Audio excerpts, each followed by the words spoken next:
Whee! Hi. I'm going to be narrowcasting a little bit with this one. This is not a video about Steven Crowder, really. It's a video about freedom of speech and what that means and how to protect it. And when I say that, maybe you think you know what I mean. A lot of people have a certain take on this subject. The idea that, although we may not like Steven Crowder's shitty behavior, we must defend his right to perform it on YouTube, lest they crack down on us later. If we demand YouTube do something about harassment on its platform, we're handing over the reins of censorship to an evil corporation. That is not my position.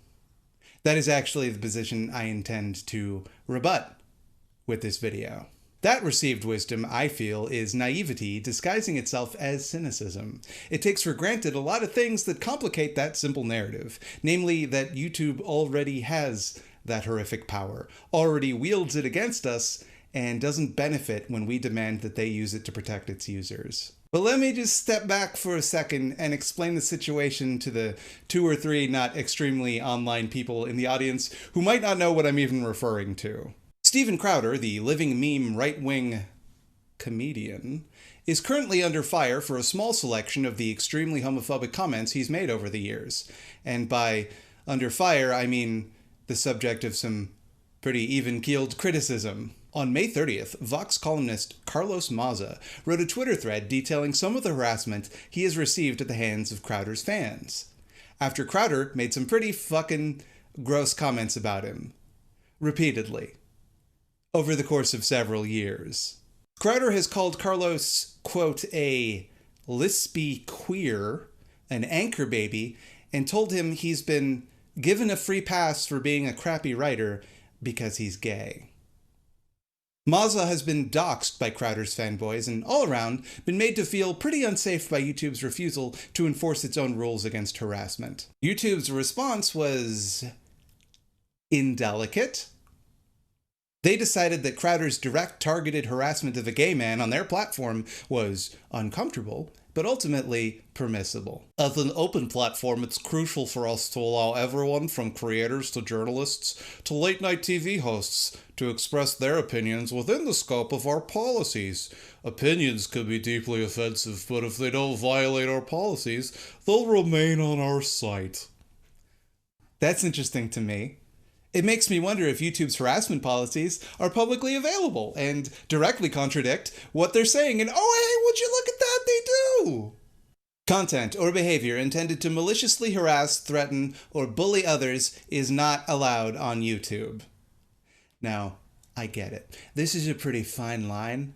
Who knows the exact moment that gentle mockery and joking around turns into bullying? I don't know where the boundary is, and I think there are a lot of edge cases we could have a debate about. But this isn't one of them. Violence, filth. Okay, so the little queer could eat his chips all nonchalantly. It's code for rape, Mr. Queer eating chips on the Vox channel. Chip, chip, chip, chip, but you can eat just one, like dicks. This is what Mr. Gay Vox wants to do. Mr. Token Vox Gay Atheist Sprite with surprisingly flaccid chest considering how thin he is. It is. If this is not bullying, then the word bullying doesn't mean anything. This is so cut and dry. What would he have to do to be more of a bully than this? Like, threaten to take Carlos Maza's fucking lunch money? YouTube's definition of bullying that they themselves offered in this very same document is behavior intended to humiliate someone else. So I think it definitely is intended to do that. Also, it also violates their rules against hate speech, which include using stereotypes that incite or promote hatred based on any of the attributes noted above, one of which is sexual orientation. This can take the form of speech, text, or imagery promoting these stereotypes or treating them as factual. You know, like the stereotype that gay men are very promiscuous and have to put a bunch of dicks in their mouth, like that kind of stereotype? Chip, chip, chip, chip, but you can eat just one, like dicks. And in case all of that wasn't enough, eagle-eyed viewers might notice that Crowder was wearing a t-shirt with a photo of Che Guevara waving a limp wrist with the tag, "Socialism is for f***." Also available as a onesie for babies. So YouTube is not only okay with hate speech on its platform, it's okay with hate speech being literally printed onto babies. Just in case anyone was curious how cartoonishly permissible this platform is allowing itself to be.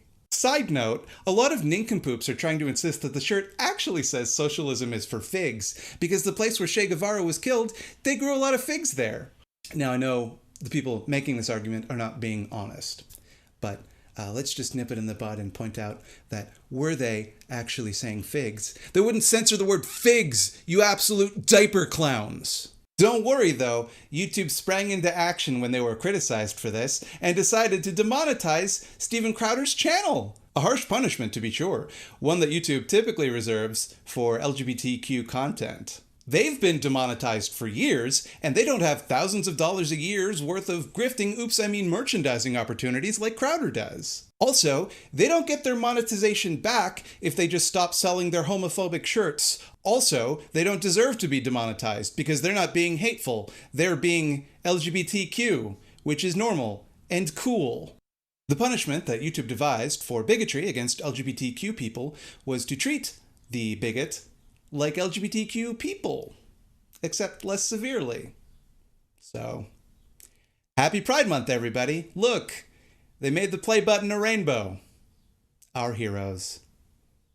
There, that's the basic thing that happened. You've probably already heard about it. That's what it is. Look, Crowder is a ding-dong. He will do as a ding-dong does. Mazza doesn't actually place the blame on Crowder. He places it correctly on YouTube. And I'm not disappointed in YouTube, not because they did anything right in this situation, or even did anything like not completely chowder-brained. I'm not disappointed because I would never in a million years expect YouTube to behave any differently than it's doing right now.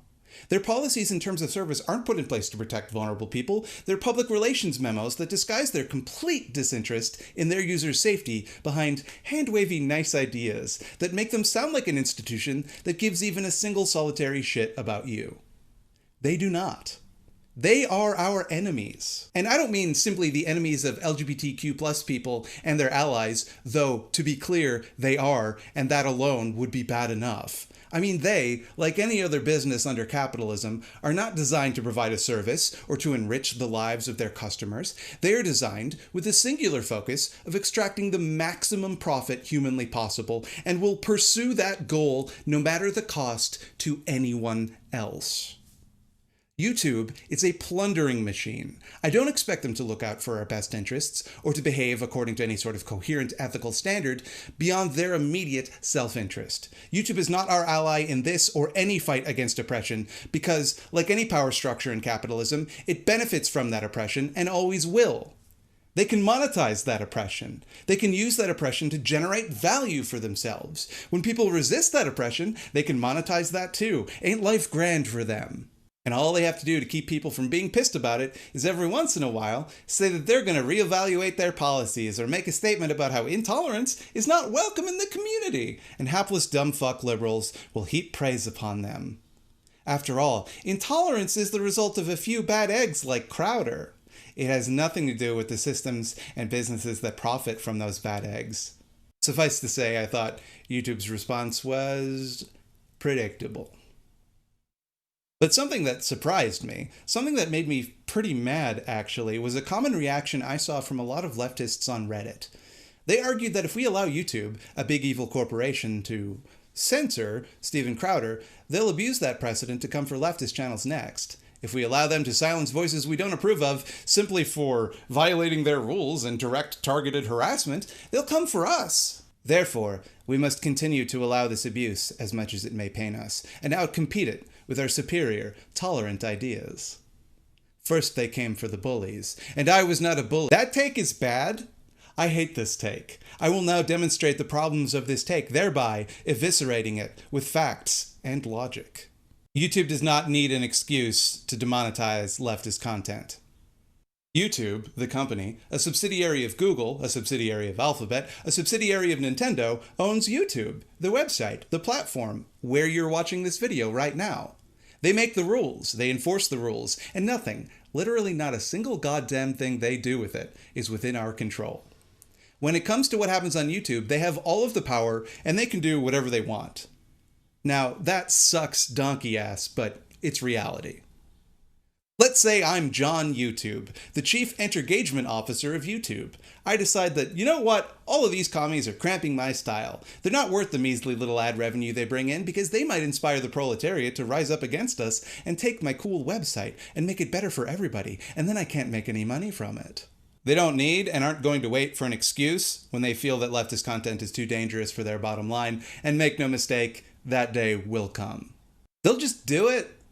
They won't justify it. They won't admit they're doing it. They'll just make some changes to their TOS and then just delete willy-nilly. And you can bet your buns it won't generate angry statements from the media or Ted Cruz about how we have to protect freedom of speech. There won't be a backlash. It's a perfectly safe thing for them to do. See, what you have to understand is that the right-wing outrage machine is finely tuned to protect all manner of abusive ding-dongery. These astroturfed phonies come together in rhetorical lockstep, not because they understand the importance of solidarity better than the left does or whatever, but because they're all funded by the same few rich ghouls. They all have the same few pet causes. There is no leftist billionaire equivalent pumping out like Marxist agitprop because billionaires have no interest in destroying the mechanisms by which they became billionaires. So when Crowder finds himself in a bit of a pickle and he's being criticized by leftos, he has a bunch of other powerful media figures and outlets that have a vested interest in protecting him. If, say, Sean Skull came under similar criticism, there are no magazines or advertisers that give even the slightest shit. The use of leftists to these platforms is that we occasionally generate clicks. You clicked on this video, that's it. But rightos? They have millions of dollars in think tank money. They spend millions on advertising on these platforms, including on leftist videos. So even the leftist videos are only useful to YouTube as long as the right wing says they are. They rake in tremendous amounts of sticky, icky cashish in the forms of donations and brand deals. To put it bluntly, they're just a whole hell of a lot more profitable. If you cave to right-wing pressure to ban leftist content, you might make a few communists angry. Big deal. Communists already don't like you, you big rich jerk. I'm a communist. I can confirm. I hate your guts. But if you cave to left-wing pressure to ban right-wing content, you make advertisers and investors angry. Which do you think factors more heavily into YouTube's decision-making process? There's no risk in shutting down leftist speech, or even just any speech critical of the right online. Want to know how I know that? Tech companies do it all the fucking time. Right now. Already. YouTube and other tech companies are already silencing dissident media. In the wake of Crowdergate, YouTube was desperate to convince people they were taking the threat of hate speech on their platform seriously. But at the same time, they were also desperate to not have to do anything and to not have to spend any money. Their response was to algorithmically search for and automatically delete hate speech based on certain signifiers. Can you guess what happened? It started flagging things which attempted to respond to or educate people about hate speech, like this video from Max Blumenthal tackling the Holocaust revisionism of man-ghoul David Irving.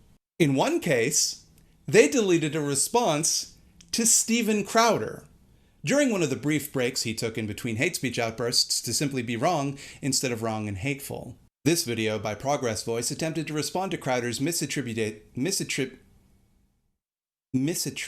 of a quote by Gregor Strasser to Adolf Hitler. The video by Crowder, with the same subject matter, just, with the details wrong, didn't get touched.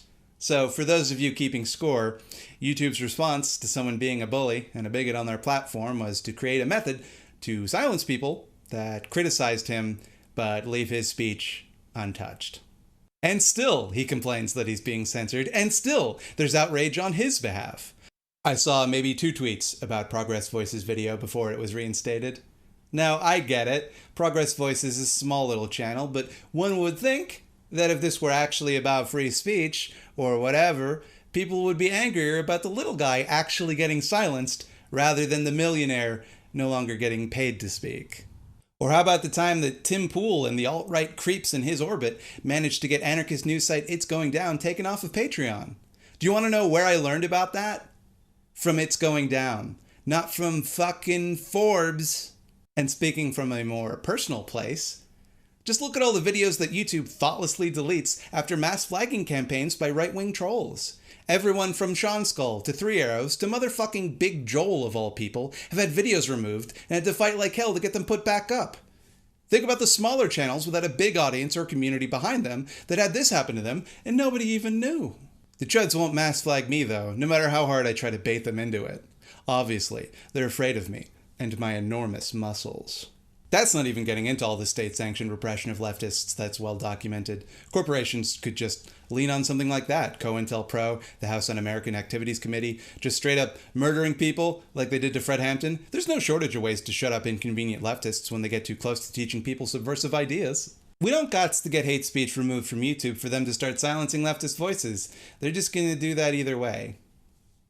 But okay, maybe the far right will go tit for tat and demand we silence leftist voices for retaliation. In fact, they always do. In fact, a lot of the examples I cited were them doing exactly that. They will fight back, and in a lot of cases, they will fuck us over. And we should fight them anyway. It's worth the risk. Anything cool or good we can possibly do will be met with retaliation from reactionaries. That is a fact of life. Now, maybe that's not worth it for you personally. Maybe you're in a vulnerable position and can't afford to open yourself up to that kind of risk, and that's fair enough. For everyone else, for people like me, you don't give in to bullies. It will never make them stop. It makes them bolder. Fighting back isn't guaranteed to make them stop either, but it's a whole hell of a lot more likely to. Getting hate speech taken off one of the largest media platforms on Earth, responsible for 11.4% of all web traffic globally, is a fight worth having. Not just because we don't like hate speech, or because we have a difference of opinion, but because it causes real harm to real people. Let's not forget, this whole controversy started because a gay man complained that every time one of these videos gets posted, he gets loads of harassment. He got doxxed. Should we just tell him to ignore that? To suck it up? Is that the type of community we want to be? Are we so afraid of what our enemies will do if we stand up to them that we're willing to preemptively roll over and throw vulnerable people under the bus to protect our own asses? Good fucking luck getting them to risk their lives in our revolution when we won't risk our fucking YouTube monetization to protect them. Allowing that type of harassment, those kinds of threats, to go unchallenged presents the real danger to freedom of speech. It is a clear and deliberate attempt to make the platform, and by extension, the discourse, and by extension, the world, more hostile and dangerous for gay people, to make them too scared of retaliation to speak up. Making a mockery of their sexuality normalized, and demonstrating to them that nobody will stand up on their behalf. And if we refuse to advocate for the powerless because we're afraid of what the powerful might do to us if we do, we're proving them right. Letting that continue is not a victory for freedom of speech. It is a dereliction of our duty to protect the speech and safety of vulnerable people in our community. Oh, and also, freedom of speech does not guarantee you freedom to a platform. Hey, can I come into your house and talk for 6 hours about how ugly your mother is? No? Why not? I thought we cared about freedom of speech. I thought that's what this whole thing was about, right? You know, come to think of it, I've never been published in the New York Times. DC Comics has continuously rejected my pitch for a comic where Batman is real and my dad, and he tells me he's proud of me. Despite having more than 200 YouTube subscribers, I have not once been invited to perform at Carnegie Hall. None of these institutions have platformed me. Am I being censored? Make no mistake, I believe Crowder has the right to say whatever he wants, to believe whatever he believes, to be as hateful and unfunny as he wants. I think pretty much everybody agrees with that. I do not believe he is entitled to do it on any platform he so desires. I do not believe we owe it to him to allow him to amplify his messaging with whatever tools he wants to use. Freedom of speech is a human right. Freedom to have a YouTube channel ain't. You can have your YouTube channel deleted if you use too much copyrighted music. I don't hear anyone talking about the freedom of speech implications of that, but when it comes to hate speech, suddenly everyone is a fucking human rights scholar. Give me a break. Ah, but Thought Slime, you hamburger. YouTube and other social media platforms have such a monopoly that by all rights, they should be treated like the digital commons. And I can't say that I agree with that. They should be seized by the people, dismantled, and replaced with a more egalitarian alternative. But I get your point. Yes, big companies like YouTube do sort of resemble a digital commons, and removing one's ability to use them is like kicking somebody out of a public place, like, say, a public park.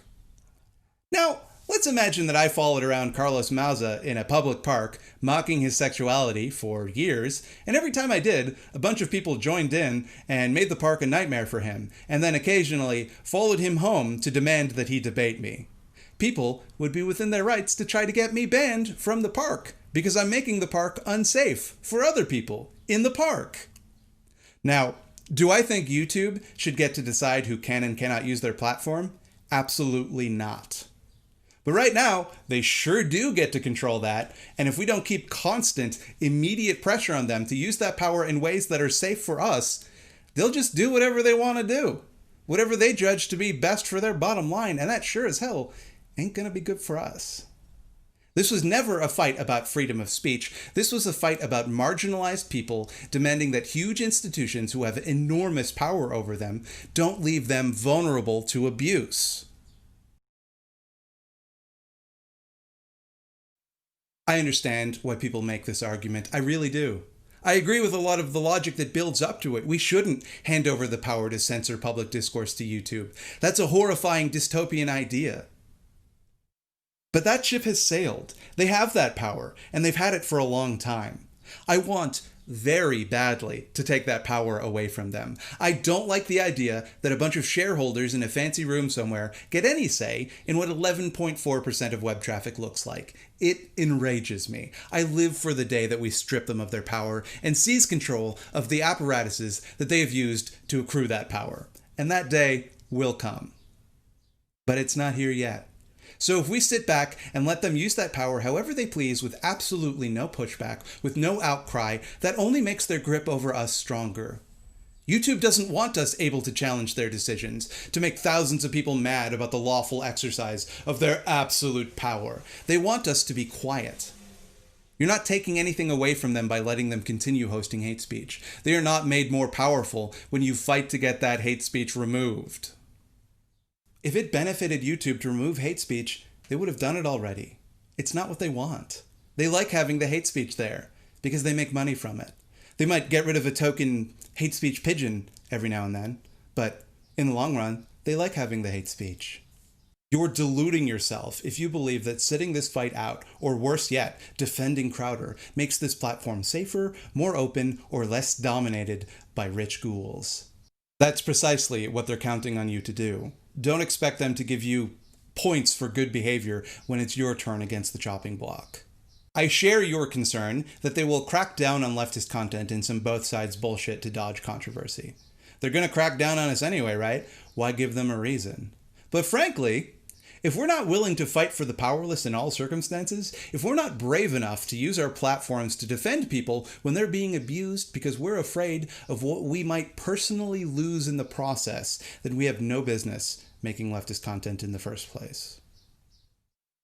Oh, and I guess I should just say this. Everyone who disagrees with me is a Nazi, and hate speech just means any speech I don't agree with. There. Have fun, comment section. Just go to town. Pretend I meant that. Have a blast, you little scamps. Hey everybody, I hope you're not too mad at me after this video. If you're not mad, why don't you head on over to patreon.com/thoughtslime, where people go to give me money for this. You can also like and subscribe to the channel, and you can click the little bell icon. That's going to tell you when the videos come out. That's a thing YouTube does on its platform. It's another good decision they made. You can catch me live streaming every Thursday at 8 p.m. Eastern Standard Time. Trying out some different games nowadays. Tried Baba Is You, didn't like it. Liked the game, didn't like playing it on stream. Because it made me look foolish. I hope I didn't say ding dong too much in this video because I don't want it to overstay its welcome.